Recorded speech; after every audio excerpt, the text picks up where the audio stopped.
giant murder hornets from Japan? Oh man, so that's actually a great topic to start on because, we have this virus for one thing, but then something infinitely scarier, giant hornets from And I think it's probably infinitely more dangerous too. Maybe, but it's going to be something that we'll never ever see. But man, just the visual of it is Where horrifying. in North America is it? Washington. Good question. Really? Oh, it's in Washington? Yeah. Oh, fuck. Okay, they're getting close. Here's a good thing. Yeah. Here's a good thing about a giant hornet. You can beat it up with a bat or any other blunt object. You can't do that with a virus.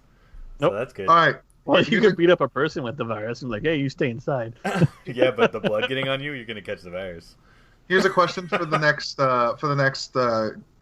nerd fight. How do you kill? What weapon do you use to kill a hornet? One of these giant an murder aluminum hornets. baseball bat. Tennis racket. It's Tell me gonna go I'm right wrong. through. Yeah, but No. it'll just like cheese grate it basically. It'll just... Those electric tennis rackets. My dad had one, and I touched the middle part, and it shocked so freaking hard it hurt. Are you serious? I've touched them and I could barely feel it. No, like this one was, I don't know, it must have been pushed fresh batteries in it or something like that, but it burnt. Like I felt like it singed my finger. I'm also invincible. I can't be killed. I'm gonna wear one of those electric fly thing or one of those electric bug zappers around my neck. And there's attract bugs to you. Just wear they're gonna, instead of the masks, they're gonna mandate wearing beekeeper outfits. And this is all just gonna be a plot by the beekeeper lobby. The notorious big beekeeper. Big beekeeper suits. Oh, exactly.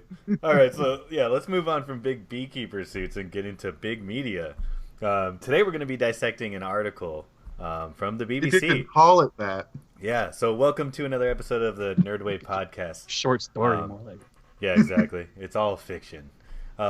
So the BBC, in honor of May the 4th, I believe, it actually came out a little bit earlier, but I think this is why they published it. There was an article printed with the tagline, or with the headline, Why the Empire Strikes Back is Overrated. So when I heard about this article, I was immediately, I took a step back because, honestly, that's poppycock, forgive my language. So You're forgiven.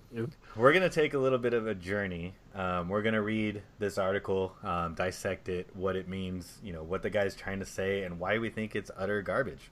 That's my opinion anyways. I've read it. Bobby skimmed through it. Jay's got fresh eyes.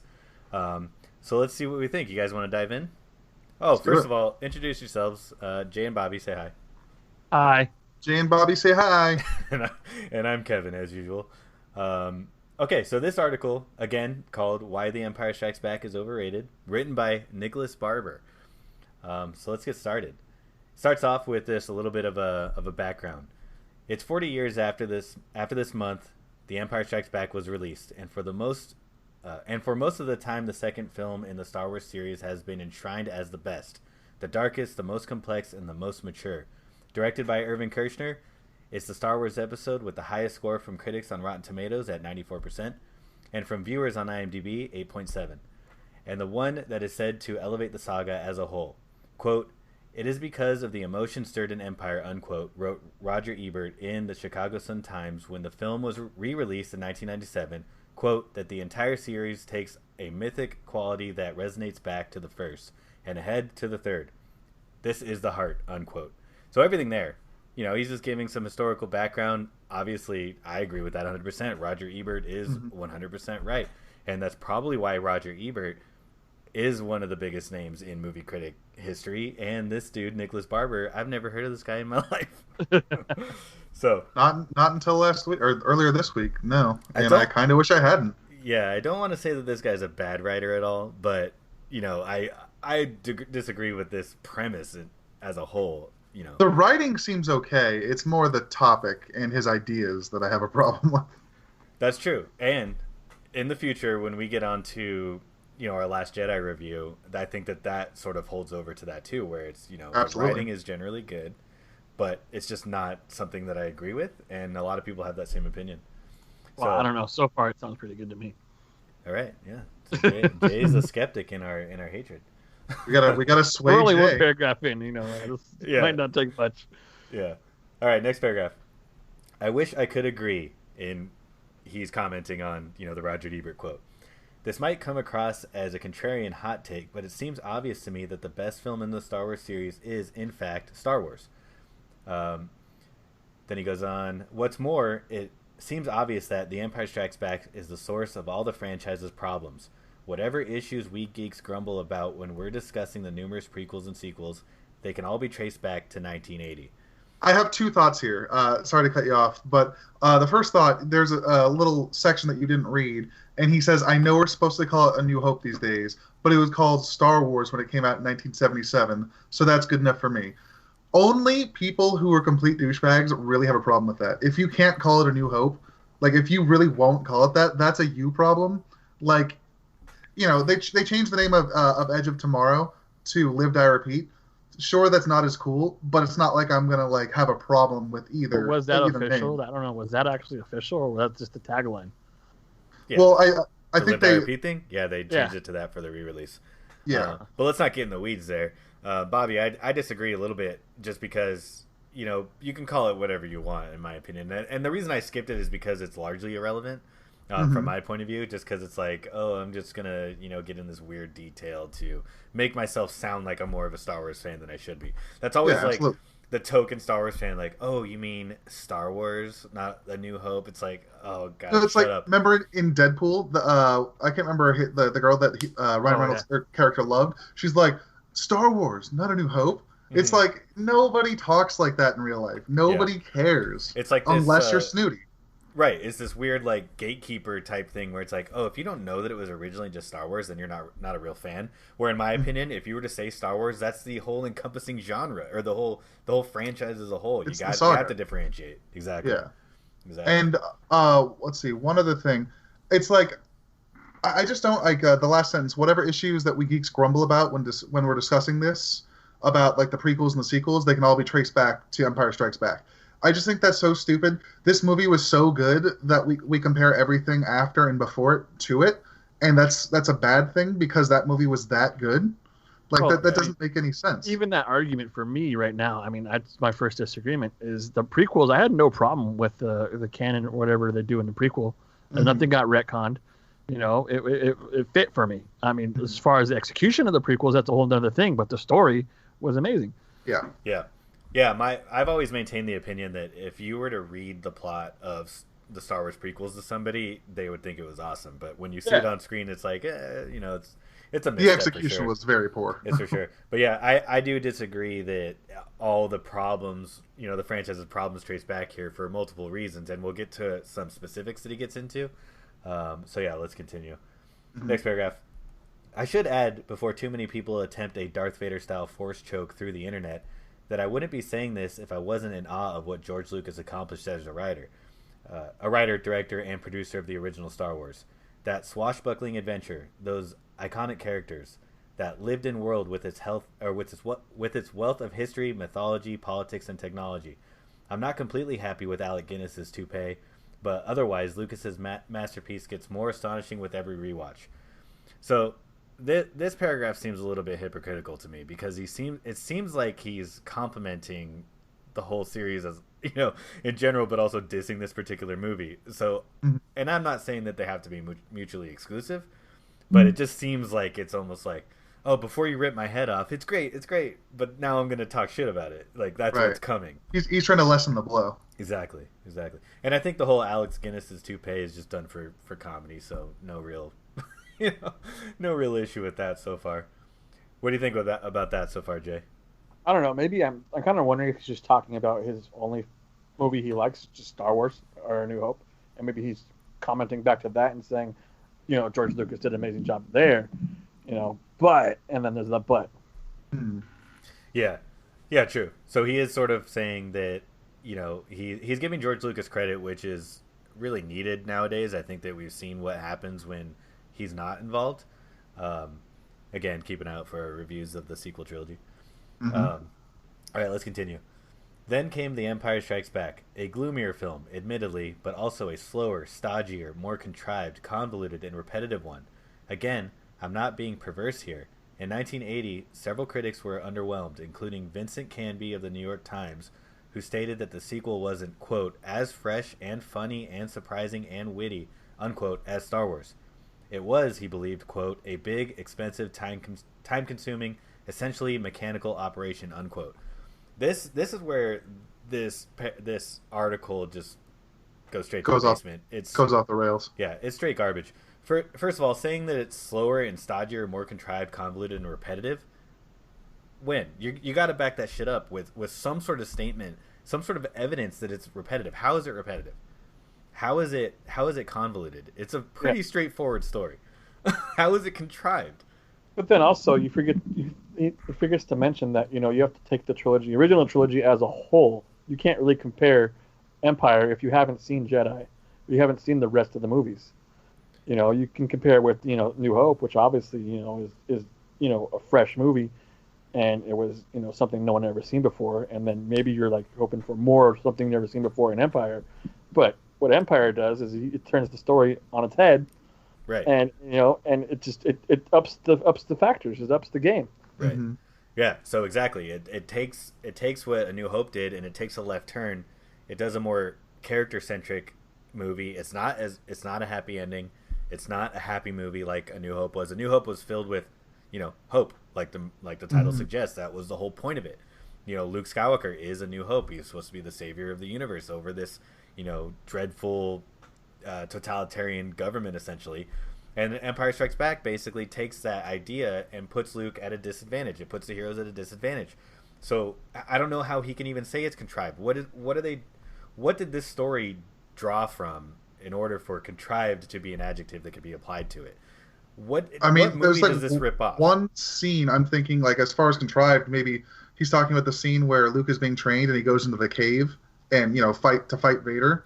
That scene is a little trippy, but it's like that's like the only thing I can think of that's remotely what he's talking about. Well, he needs to be listing off films that this movie has borrowed from, or at least gotten some influence from, in order to use that term and that logic. Right. And he does. I mean, obviously, I don't know. Does he? I don't know. I haven't read the whole thing, but does he continue? He goes on next to list some things here, some of his gripes. So let's get into it. I wouldn't go that far. He's saying that in response to Vincent Canby's comment on the movie, basically saying that it's big, expensive, time-consuming, blah blah blah. I wouldn't go that far, but let's be sensible about this. The production design is clearly not on the same level as Star Wars. The Rebel base on the ice planet looks roughly what you'd expect of a Rebel base on an ice planet to look like. The plain white plastic corridors of Cloud City could have been salvaged from the studio bins after a Star Trek film had wrapped. So let's stop there. That's the middle of the paragraph.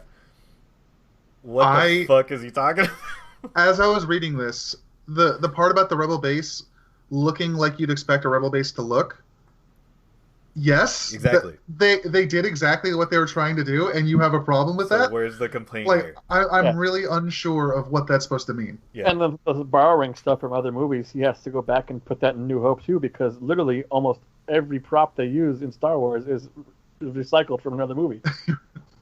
Right. Yeah. So it's such a weird, it's just and confusing gripe. Yeah, this is a weird ass complaint to me because in terms of iconic scenes, the Battle of Hoth is like one of the most, like, people's minds were blown after seeing that. That scene mm-hmm. was technologically far and above anything that had ever been done in movies before. And so this complaint about the aesthetic just blows my mind. You have this white, this white landscape, snowy landscape with giant gray monsters, and then the rebels with these orange jumpsuits and red symbols on their vehicles and stuff, and like red lasers and blue lasers and all this stuff. Like it's just one of those scenes that aesthetically is one of the most pleasing of the original trilogies. So I don't get, and nobody's ever seen these walkers before. Mm-hmm. Nobody had ever done anything like that with the motion capture, and it's just it's a weird complaint that I don't understand at all. And then just saying that it could have been, the Cloud City set could have been recycled from studio bins of Star Trek. Okay, it's a completely repurposed image though. It's something that ended up being pretty awesome in my opinion. So, and if you look and see, if you know what Cloud City actually is, it's a luxury resort, a luxury condo unit for people that can afford to live there. So it's going to be opulent. It's going to be, almost stark. I mean, if you go to a rich person's mansion, someone that really has taste and has its design, it's not going to be cluttered. it's gonna be like very minimal, and it's gonna have more clean than anything. clean. It's gonna have very probably very little contrast and subtleties. Mm-hmm. So I mean, Yeah. I don't know. This guy's his gripes are really like he's pulling them out of a hat just to say something negative about it. Yeah. It doesn't make any sense. So far it seems like these are nitpicks. So we can give him the benefit of the doubt there that he's searching for something. But so far it's not something that's really landing. None of these are real complaints, and they're completely manufactured so far, in my opinion. Mm-hmm. Absolutely. So should we continue? I think we unfortunately should. All right. Go on. All right. These shortcomings are disguised by Peter. I don't know how to pronounce this last name. Sushitsky's atmospheric cinematography. Okay, so he just got done shitting on the set design, but then complimented how it worked anyways because of the cinematography. So at that point, who cares? If the cinematography is basically offsetting the lack of creative design, then whatever. If the image still comes across, it worked. I mean, that's the point. It's like in the final product, it worked. Exactly. But not even Shishitsky's spine-tingling work could improve a derivative story. Wow. What is it derivative from? Unbelievable. All right, next paragraph. Key events in Star Wars include Luke Skywalker being knocked unconscious by a wilderness alien. First of all, awesome. Princess Leia being captured by Darth Vader. Again, awesome. Luke learning about the Force from a Jedi Master in a remote cave. A lightsaber duel that ends badly for the good guys. A scoundrel abandoning the rebels before having a change of heart. And a protracted battle between the ranks of Rebel Alliance and the heavily armed Empire. Switch around the order of those events and you got The Empire Strikes Back. What? What does that even mean?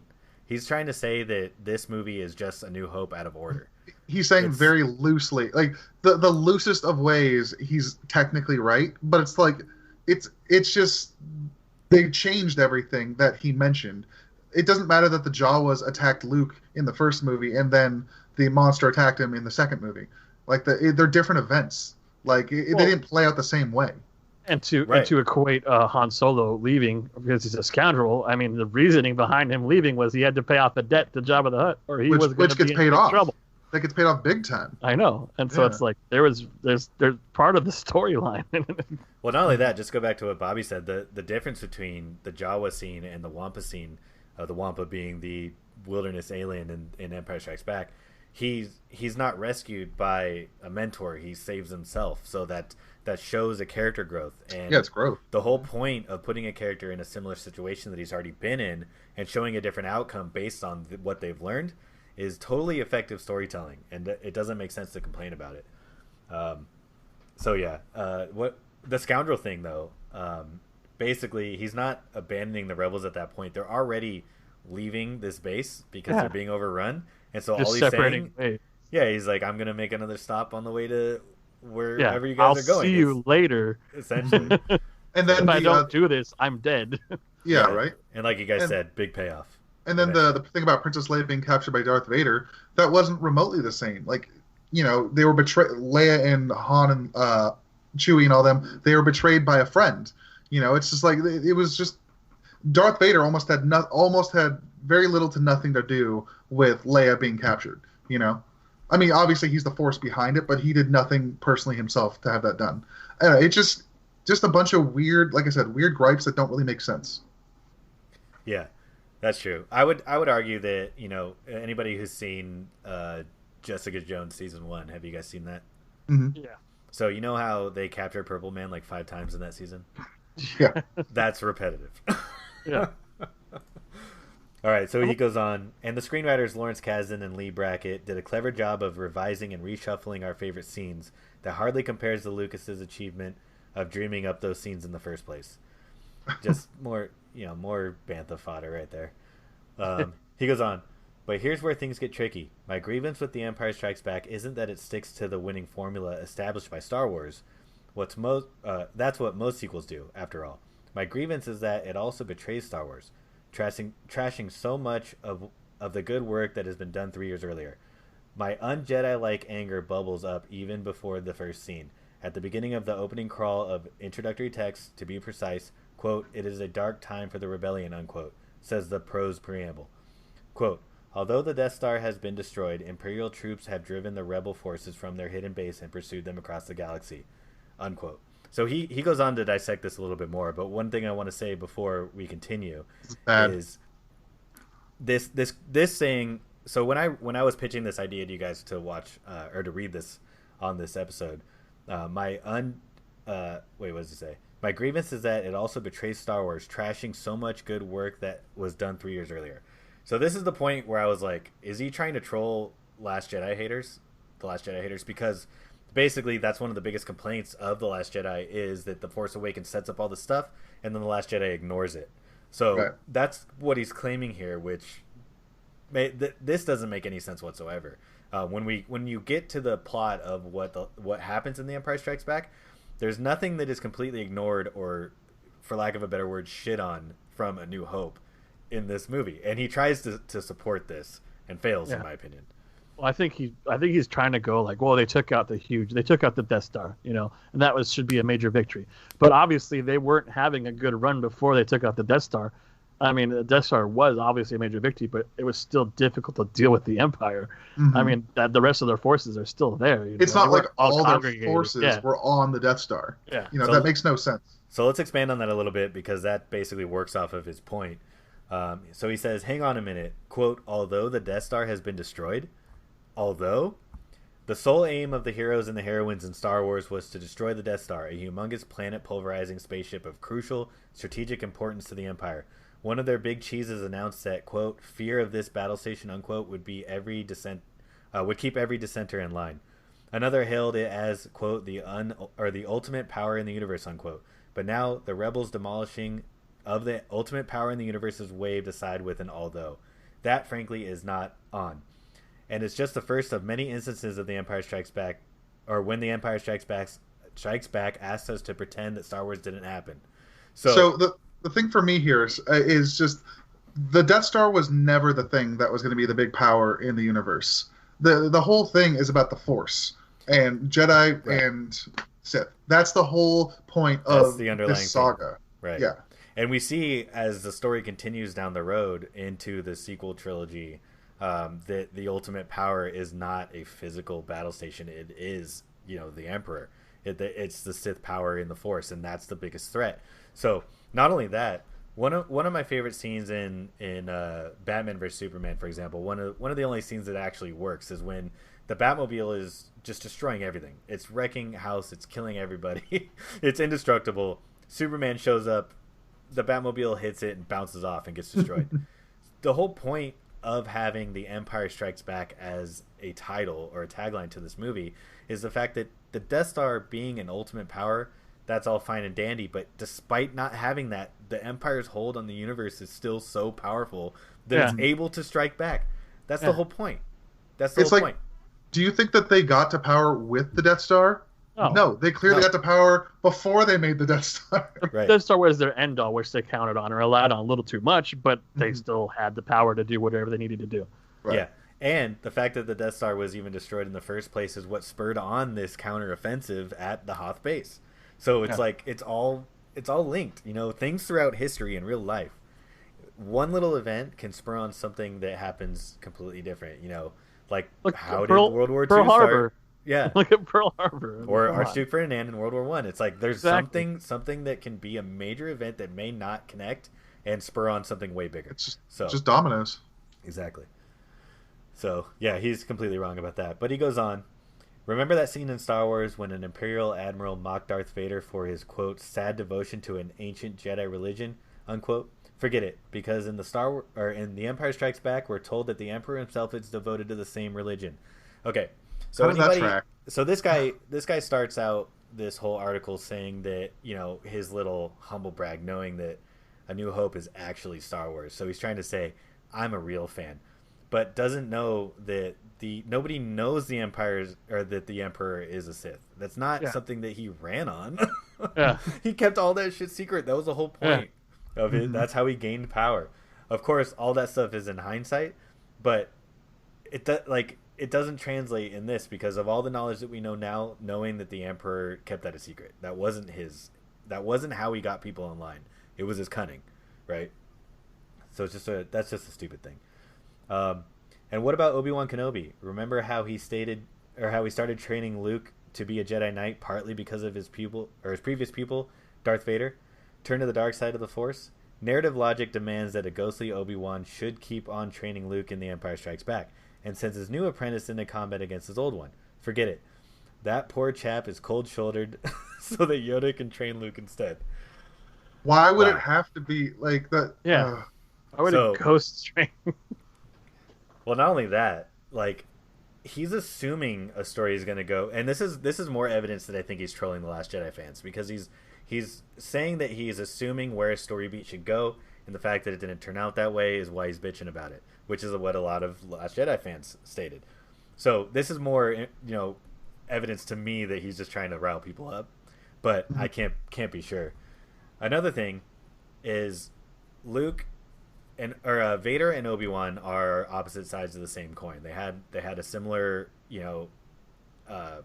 plot, or that a similar background to each other, and their mirror images. One turned to the dark side, one stayed, with his faith. It turns out that Obi-Wan isn't necessarily the most powerful Jedi still around. He isn't the one who, he wasn't a trainer of the rest of the Jedi. And just like with Vader's side, he's not the most powerful Sith. He isn't the main bad guy. There's somebody above him. So again, it's just mirroring. This idea that, that Obi-Wan can't be a lesser version of a stronger Jedi is ridiculous in my opinion too. So, ridiculous. Should I go on? Any thoughts? Nothing you haven't already said. It's all ridiculous. All right, he continues. Watching Star Wars and The Empire Strikes Back one after the other is like watching a hijacking. You're seeing a juggernaut being held up and driven in another direction. You can sense that Lucas and his team aren't focusing on the current film anymore. They're setting up the third part in what would now be a trilogy. And they are no longer interested in wars in the stars. Despite its title, The Empire Strikes Back is rarely about the Alliance versus the Empire. It's about who is related to whom and who is in love with whom. In parentheses, the two sometimes overlap. It twists the saga from the political to the personal. Okay, one of the biggest complaints of the prequels is it was too political, so why is he even bringing this up? He goes on, from space opera to soap opera, it is possible to say whether the Empire is better or worse off at the end of the film after all that supposed striking back. What the rebels lose in this movie. They get their asses kicked at the beginning of the movie and do nothing to change that throughout the course of the movie. They just keep losing. So this idea, is it possible to say whether the Empire is better or worse off at the end of the film? It's obvious that they're better off. It's obvious. The heroes lose. Han Solo is frozen in carbonite. We don't know what's going to happen to him. Luke just lost a lightsaber battle with Vader. The guy he was supposed to kill. Yeah, and he lost the hand. And it's just I don't understand this line at all. Can you guys help me understand this? Okay, I don't understand it, but like just to go against what he's saying, it's like, so the rebels destroyed the Death Star, and look what the Empire did right away afterwards. Like they were chasing the rebels after that, showing force, like showing big time force after big time force. Like they were showing their power the entire time. Like there was nothing after the rebels blowing up the Death Star showing that the Empire wasn't in control. Nothing throughout the entire movie. They didn't throw up their white flag and say, we give up. I mean, come on. Mm-hmm. Yeah, well, just like the title states, they strike back at the beginning of the film after a year of searching for this hidden rebel base. They find it. They send their ships immediately. They destroy it immediately. The Rebel Alliance is basically in shambles at this point, and then it becomes a very character-centric movie where we dive more into we're diving into the lore. Yeah, into the aspects of the Force. We learn more about the Force and the Jedi and the Sith, the dark side users and all this stuff, and it becomes more about the characters' relationships with each other rather than world building, which is what A New Hope really was doing. So, A New Hope had to introduce this brand new universe. That's been established. Empire Strikes Back, we want to learn more about the characters and what makes them tick. There was a reason why, people loved Han, people loved Luke, people loved Leia. People wanted to know more about them. They wanted the story to be about them. Imagine if we got Empire Strikes Back with just a complete new cast. I'm sure it would have been really good, but it wouldn't have had any of the emotional beats that we got from Empire Strikes Back. I'm sure it would have been a good movie, but we care about the characters. We want to know more about the characters. The investment wouldn't be there. Yeah, exactly. Like think about it like a Transformers or like a Godzilla movie. It's like they always try and put in like all this stuff about characters, but they never give like enough good detail, and so it always fails. It's just like we care about the characters if enough time and attention is put into them. That's what is necessary, and that's what made this movie one of the best movies of all time. Right. Definitely. So he sort of puts an exclamation point on the end of this paragraph saying, "None of that matters apparently, compared to the booming declaration, quote, 'I am your father.'" So essentially he's saying that the the clout around this movie is all based on that twist, which obviously it's one of the biggest twists in the history of movie making. Mhm. So I get what he's trying to say, but I don't think that negates all the other character development that we've seen and all the new stuff that we've seen, despite him saying that this movie is derivative, which just makes me laugh because it's not at all. So yeah, that's a huge backhand to this movie, saying that that's the line that lifts this movie up. Any thoughts? No, Oh, I'm in complete agreement with you. It's just yeah, it's so terrible. Like I just don't understand these opinions unless he's trolling.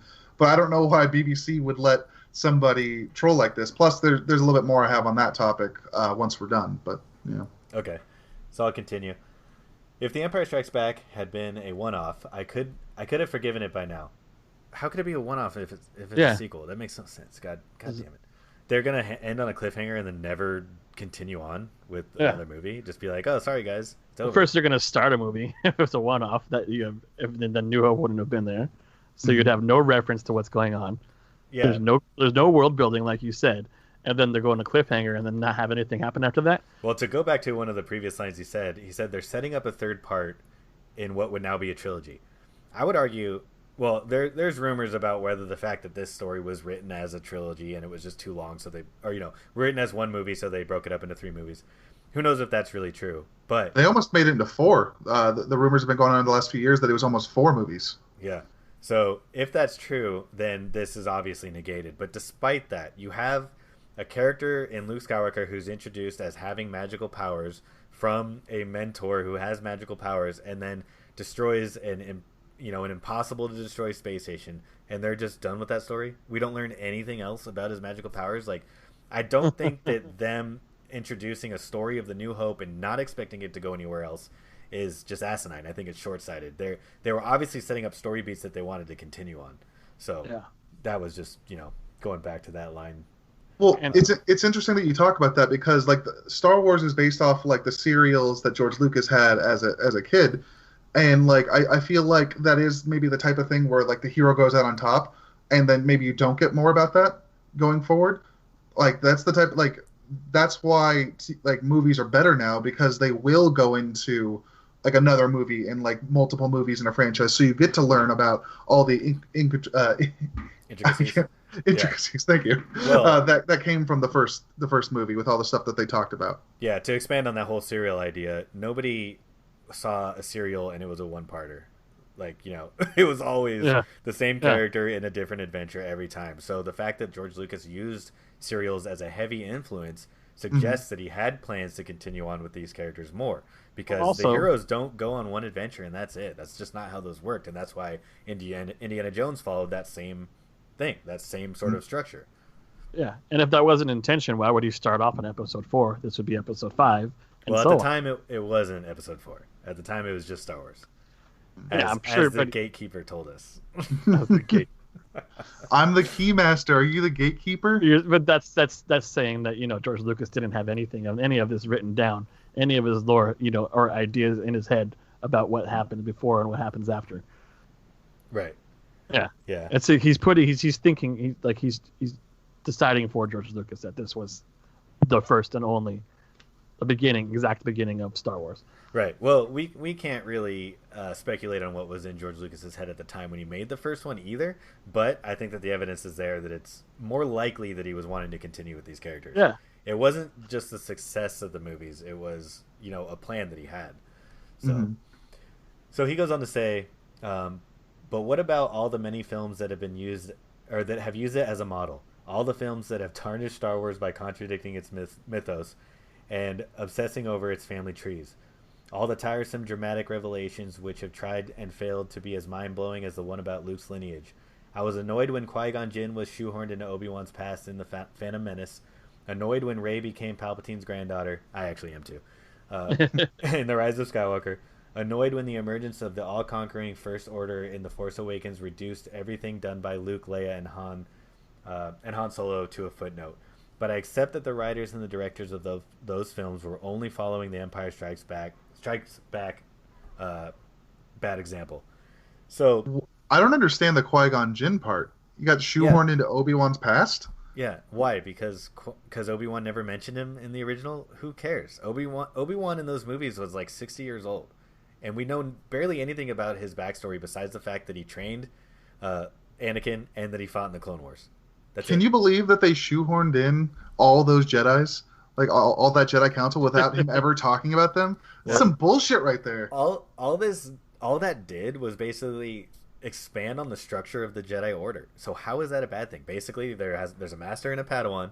The Padawan goes through the Jedi Knight trials, becomes a master, trains a Padawan. It's all that's what it is. So all we're doing is expanding on Obi-Wan's adolescence, essentially. So why is that a problem?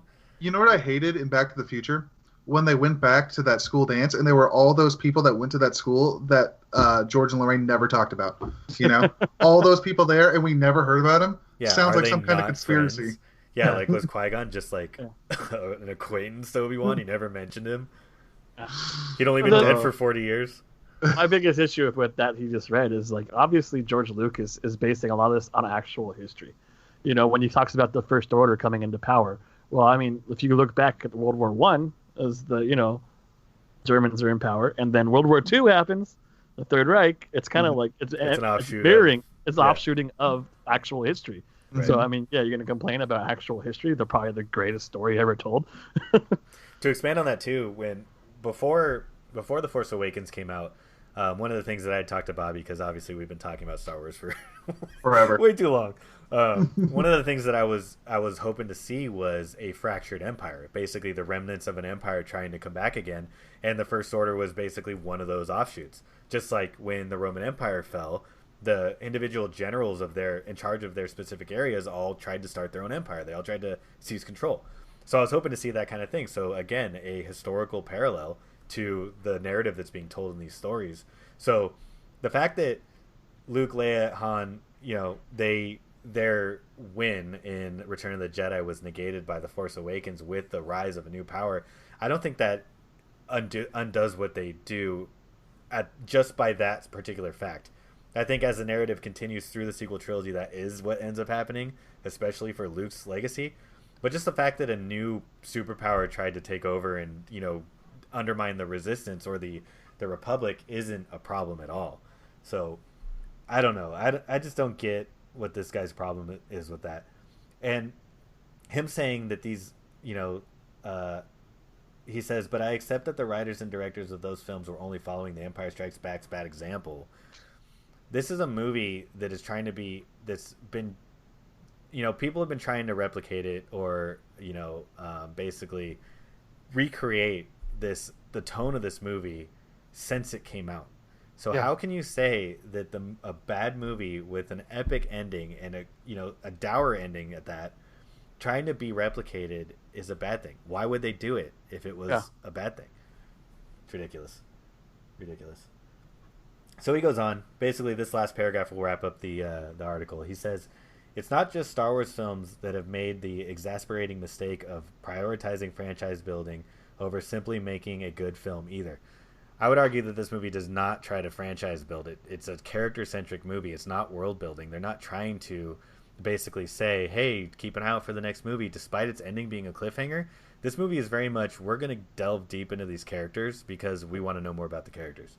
So that's just a ridiculous line. Think of all those films and TV shows that assume we'll jump for joy when the villain is revealed to be Sherlock Holmes' sister or James Bond's childhood pal. Those are movies that did not set up those twists correctly, and that's why they failed. Think of all those superhero blockbusters that waste time teeing up the next installment in the series.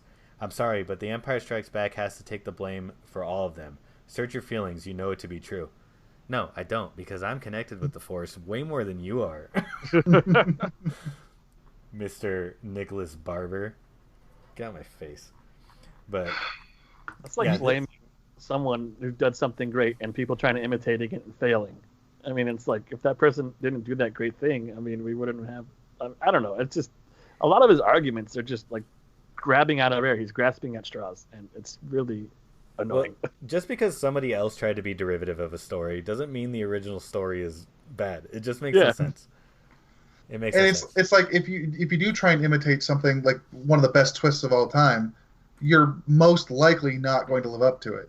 Yeah. You know, it's just like if you're working off one of the best movies of all time, you're setting yourself up for failure if you're trying to go for something incredibly similar. And that's why you have to make it through it too. Well, yeah, and you have to make it your own. You have to write it good. You have to write it well. You know, like you have to do something all your own with that subject matter. Yeah. You know, right. Well, let's talk about, like he says, James Bond. He's referencing Spectre. So in that movie, basically, that movie introduces a brand new villain that we only know of because of the original movies, right? This is essentially a reboot. So everyone goes, oh, Blumfeld, we all know who he is because of the originals. But if you look at the movie in a vacuum and you say, okay, here's this new character that was introduced in the movie. Oh, wow, this guy's behind everything. This guy is the main villain. Oh, shit, and he's also related to Bond in some way. That's not effective, because what makes this effective is because Vader was the bad guy of the first movie, and he's just presented as this unstoppable force, this mysterious power, this superpower. And Luke being this farm boy who's able to destroy their biggest weapon. Then in the second one, it comes out and you learn more about both of those characters, and it turns out that there's a connection between the two. That's more effective because the character already existed. Blumfeld in the Bond movies was never there. You know, he wasn't there until the fourth movie. What if instead of Blumfeld being the brother or the villain and his brother, what if the new M turned out to be his father or something like that, like an already established character? That's already better writing, just based on the fact that he's already been introduced and he's already got a bond, no pun intended, with James Bond. Right. You know, it's just like you could do better writing. Like, just you have to establish things. The fact that Vader was, like you said, the villain in the first movie, like. Just having a character in a movie and then in the next movie revealing that they were a bad guy is already a better twist than introducing a new character into a movie. Well, not to mention you just created the biggest, baddest, and scariest villain in cinema history, and then turns out to be this guy, the best, the most probably pristine and pure person.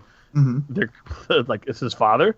And how has that come of this? That's so crazy. It's like Vader originally was just like some badass villain, and it's like, making it more personal only made it better. Like that twist is the best twist of all time in any movie. I don't care what anybody says. Like, you can put up an argument. It's just there's nothing that's going to beat this. Yeah, like The Sixth Sense probably gets close, but this was something that was mind blowing because, like Jay said, you have this unstoppable monster, essentially a faceless killer, who's commits genocide essentially, or helps commit genocide. And then it turns out that he's got a real personal connection or a real personal relationship to your hero that adds an extra twist to, now Luke has to kill his dad. It's not just about saving the universe. He's got to kill his dad. It doesn't matter if he wasn't raised by him. It's just like it adds this extra facet to the story. And we talked about this when we did our Outbreak review about the relationship there, the love story. Adding a deeper personal connection to a conflict makes everything better. And it's not out of nowhere. It's not like Blumfeld in the Bond movies. So it's just also there's that extra bond there between. Okay, it's their father and son, but they're also bonded in the Force. So it's like it doubles up, and then it's like it's just insane. It's just, he was also before they even found out about the twist, that, like towards the end of the movie, he was also worried about becoming Vader. Like, because he was kind of like gravitating towards the dark side when he was going through his training. There was some kind of connection with Vader there that he knew, like he could feel, but he just didn't know exactly what it was.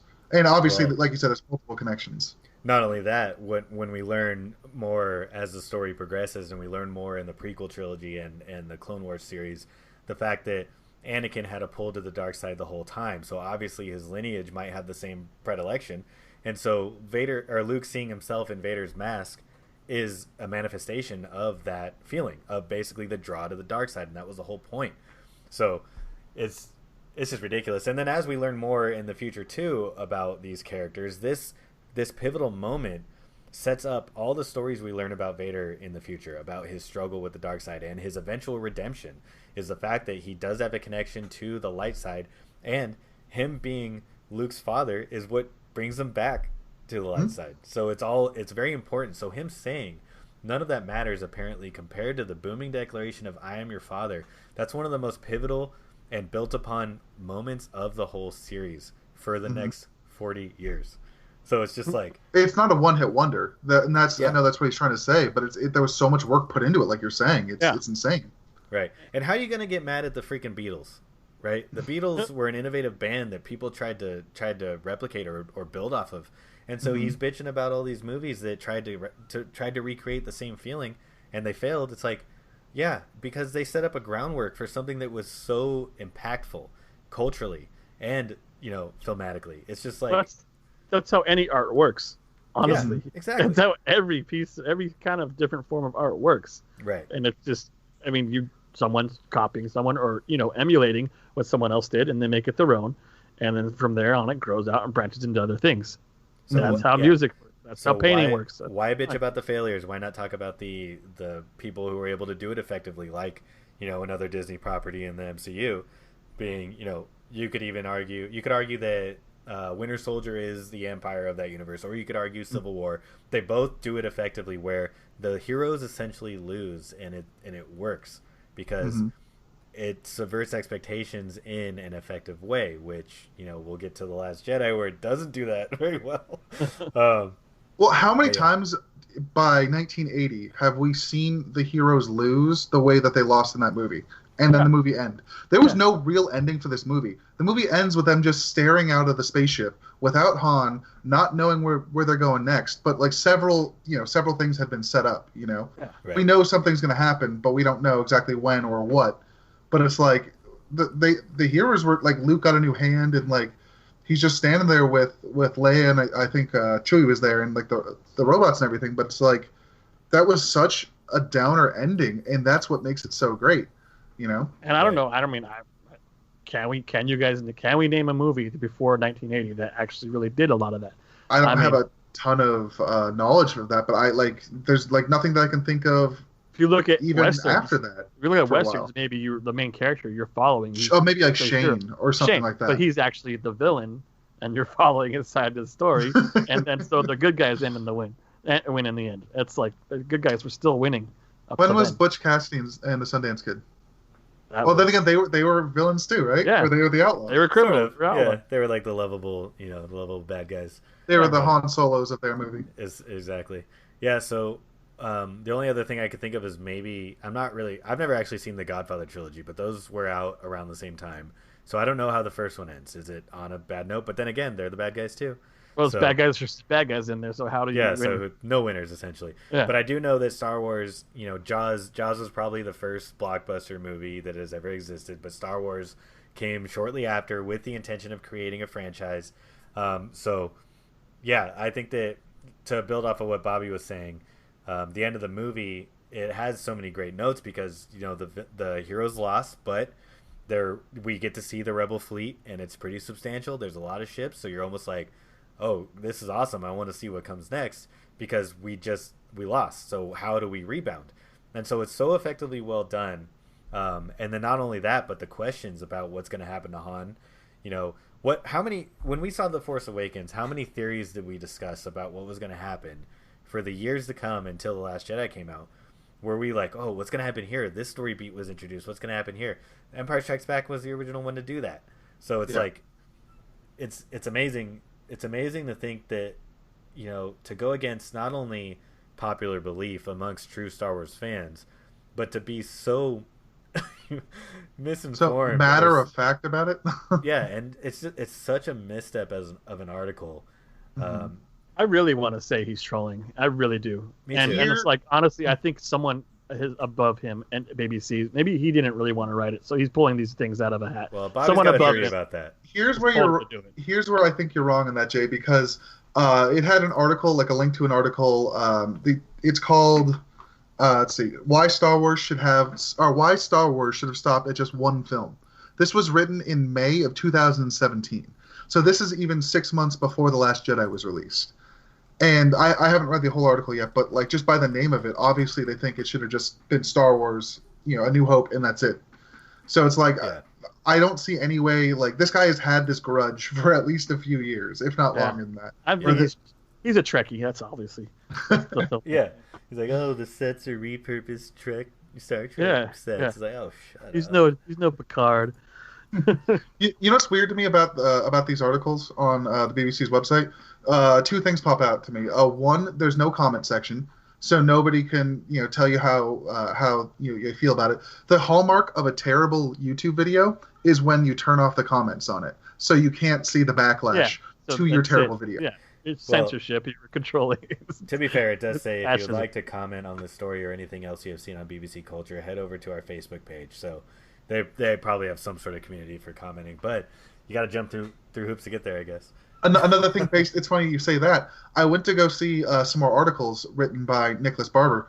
I can't even click his name to go get more articles by him.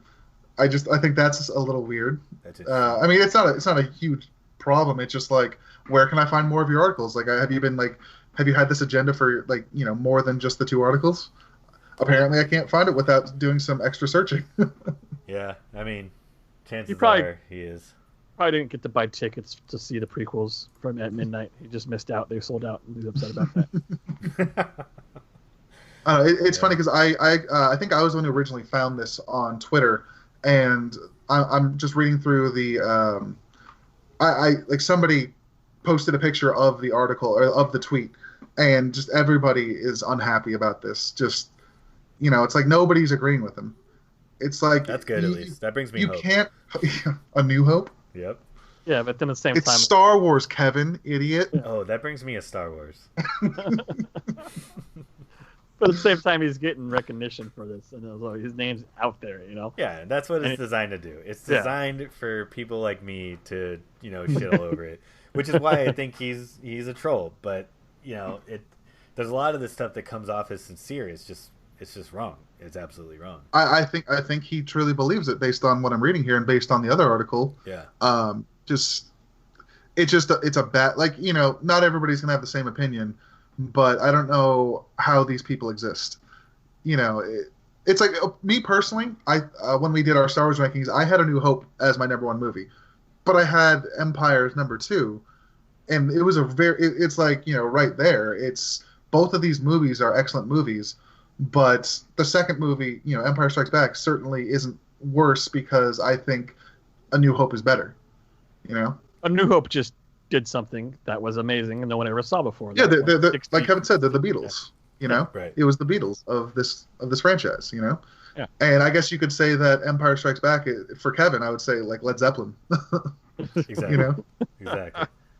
Yep, Led Zeppelin's the best, and then Return of the Jedi is the Stones. God, what does that make the prequels? Oh man, like the monkeys or Imagine Dragons? No, that's the sequels Train. Are Imagine Dragons and Train. Okay. And Nickelback. Oh yeah. Steel J baby. All right. Yeah, so we should probably wrap this up. Any final thoughts on this article? Just is a bad premise. I think that probably just trying to get recognition, like you guys are saying. Yeah. I don't think all press is good press. That's just what I'll say. Yeah. What about you, Jay? Yeah, I mean, like I said, I think this guy is just a troll. Honestly, he's just trying to cause a stink to get people to read his stuff and make him think he's relevant. When obviously we never heard of this guy before, so it's not changing much. Right. Well, I'm going to link this article in the description so you guys can check it out yourself. Again, it was on BBC by Nicholas Barber. So give it a read. Let us know what your thoughts are. Obviously, we disagree with it heavily. I will say, just to wrap up this episode, that believe what Roger Ebert said, and I'll read his quote again. It is because of the emotion stirred in Empire that the entire series takes on a mythic quality that resonates back to the first and ahead to the third. This is the heart. He's spot on with that quote. This movie dives into a characterization of our main characters and shows us more into who they are as people.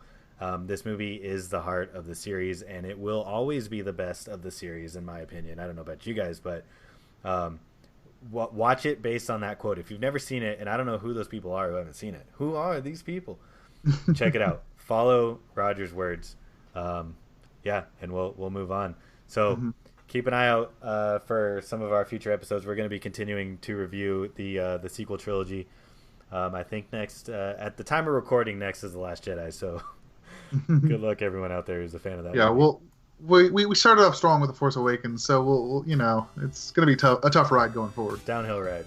All right. Yeah. Well, until next time, everybody, we'll see you there. Like, comment, and subscribe. Again, let us know if you think we're right. If we're wrong, just let us know. If we've been right about anything, it's this. I will die on this hill. Yeah. All right, guys. We'll see you next week. Thanks for riding the wave. Wow, get pitted. Shred that now, guys. Watch Empire. Bye. Bye. Boy.